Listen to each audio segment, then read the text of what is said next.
जय हिंद दोस्तों। आज हम देखेंगे ये निबंधात्मक प्रकार के परीक्षण से आप क्या समझते हैं। इसको बता दें कि ये जो है देखा जाए तो बीएड सेकेंड ईयर वालों के लिए और जो है देखेंगे सेकंड पेपर में सेकंड यूनिट से इस टॉपिक को लिया गया है। अब इसको हम आराम से समझते हैं। पूछ रहा है प्रश्न, पहले देखिए आराम से, देखिए क्या लिखा है कि निबंधात्मक प्रकार के परीक्षण से आप क्या समझते हैं। मतलब हमें एक ऐसे प्रकार के प्रश्नों को देखना है जो निबंध टाइप में दिए जाते हैं। जब हमें किसी चीज़ के बारे में निबंध लिखना रहता है तो उसके बारे में हमसे पूछ रहा है कि निबंधात्मक प्रकार के परीक्षण से आप समझते क्या हैं। इसके अलावा हमसे पूछ रहा है कि इसके गुण क्या हैं और इसके दोष क्या हैं। इस गुण और दोष को हमें बताना है। आखिर जब भी निबंधात्मक प्रकार के परीक्षण किया जाता है किसी भी बालक का, तो उसके क्या गुण होते हैं और क्या दोष होते हैं, इन सभी चीज़ों को बताना है। अब हम सबसे पहले समझ लेते हैं कि आखिर ये निबंधात्मक प्रकार के परीक्षण होते क्या हैं या इसको कहते किसको हैं। इसको अगर देखा जाए, निबंधात्मक परीक्षा में अगर देखा जाए तो इसमें इस प्रकार के प्रश्न पूछे जाते हैं। जैसे अगर इसमें देखा जाए तो कम से कम 8 से 10 क्वेश्चन दे दिए जाते हैं और उस 8 से 10 क्वेश्चन में से अगर देखा जाए तो सिर्फ 5 से 6 क्वेश्चन करने लेते हैं। लेकिन जो क्वेश्चन हमें करना रहता है उसको अगर हम देखा जाए तो बहुत ही एक सीमित समय में करना रहता है।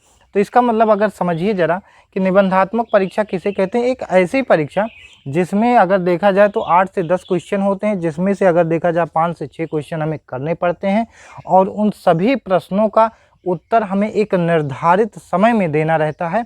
और उस सभी को अगर हम देखेंगे तो कम से कम 5 से 6 पेज में इसके उत्तर को हमें लिखना पड़ता है।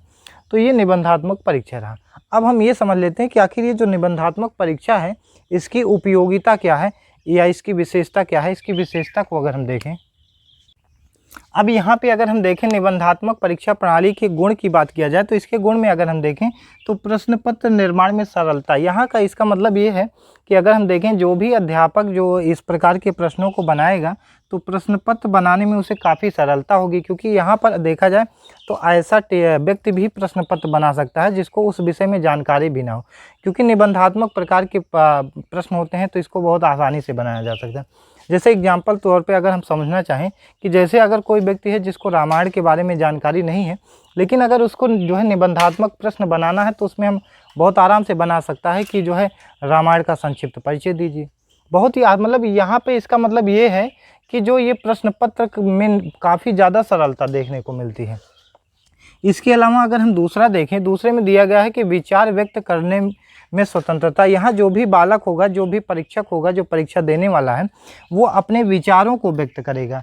यहाँ पर हम देखेंगे तो विचार व्यक्त करने की काफ़ी ज़्यादा आज़ादी मिल जाती है। और यहाँ पे अगर देखा जाए निबंधात्मक प्रश्न में जो व्यक्ति होता है, जो बालक होता है, वो कहीं ना कहीं अपने विचारों को ही प्रकट करता है।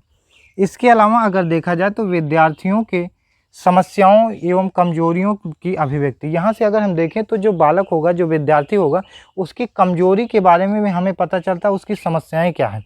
क्योंकि जब वो चीज़ों को अपनी भाषा में व्यक्त करना रहता है तब ये सारी चीज़ें सामने आती हैं।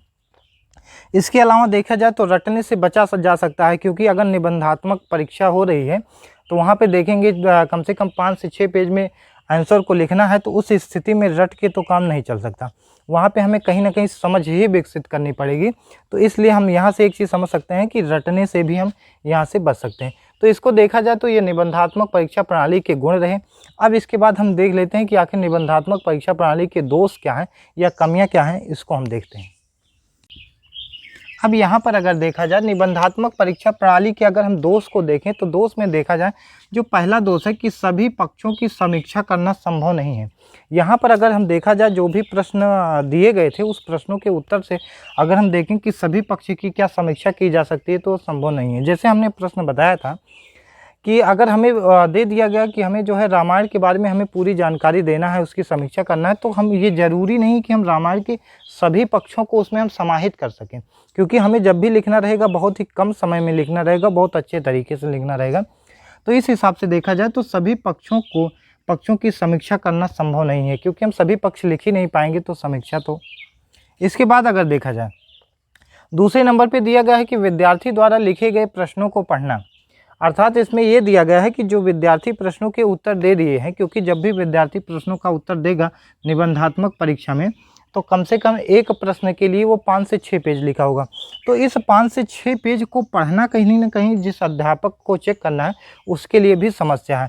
तो वही दिया गया है कि विद्यार्थियों द्वारा लिखे गए जो प्रश्न हैं उन प्रश्नों को पढ़ना तथा उनके उत्तर को जाँचना भी बहुत अपने आप में एक चैलेंजिंग बात हो जाती है। तो ये इसके दोष हैं। इसके अलावा अगर हम तीसरा दोष देखें तो यहाँ पर दिया गया है कि परीक्षक को धोखा देना, मतलब जो यहाँ पे शिक्षक है उसको धोखा दिया जाता है। और धोखा कैसे दिया जाता है? अप्रासंगिक बातें करके, क्योंकि 5 से 6 पेज लिखना है, उसमें सारी बातें तो जो है क्वेश्चन से संबंधित नहीं रहती हैं। लोग इधर उधर की चीज़ें जो है अप्रासंगिक बातें उसमें डाल देते हैं। तो इसमें कहीं ना कहीं देखा जाए तो टीचर को धोखा दे दिया जाता है इस प्रकार के प्रश्नों में। इसके अलावा हम देखेंगे तो मूल्यांकन में समस्या होती है, क्योंकि जब इसमें अगर देखा जाए तो कोई भी व्यक्ति अगर निबंधात्मक परीक्षा लिखा है, पेपर दिया है, तो इसमें अगर देखा जाए अगर हम टीचर से कॉपी को चेक करा दें तो कहीं ना कहीं अगर हम देखेंगे तो नंबर में वेरिएशन देखने को मिलता है। कोई जो टीचर होगा वो कम नंबर दिया होगा, कोई ज़्यादा देगा। मतलब यहाँ पर हम देखेंगे मूल्यांकन में इतनी समस्या है, क्योंकि यहाँ से मूल्यांकन से निर्धारण नहीं किया जा सकता। इसके अलावा हम देखेंगे पेपर आउट होना। पेपर आउट होने का तात्पर्य यहाँ से ये है कि जब भी निबंधात्मक परीक्षा होती है तो यहाँ पर फिक्स होते हैं कि क्वेश्चंस क्या पूछे जाएंगे। अगर आप 10 क्वेश्चन निकाल लीजिए तो वहाँ से निश्चित रूप से उसी में से किसी न किसी जो है प्रश्न को आना ही आना है। मतलब अगर देखा जाए तो पेपर तो पहले से ही आउट होता है। तो ये रहा निबंधात्मक परीक्षा प्रणाली के दोष। इससे पहले हमने गुण को देखा, निबंधात्मक देख लिया। अब ये निबंधात्मक परीक्षा प्रणाली पूरी तरह समाप्त हो गई है। इसके बाद हम फिर आगे चर्चा करेंगे। तब तक के लिए धन्यवाद।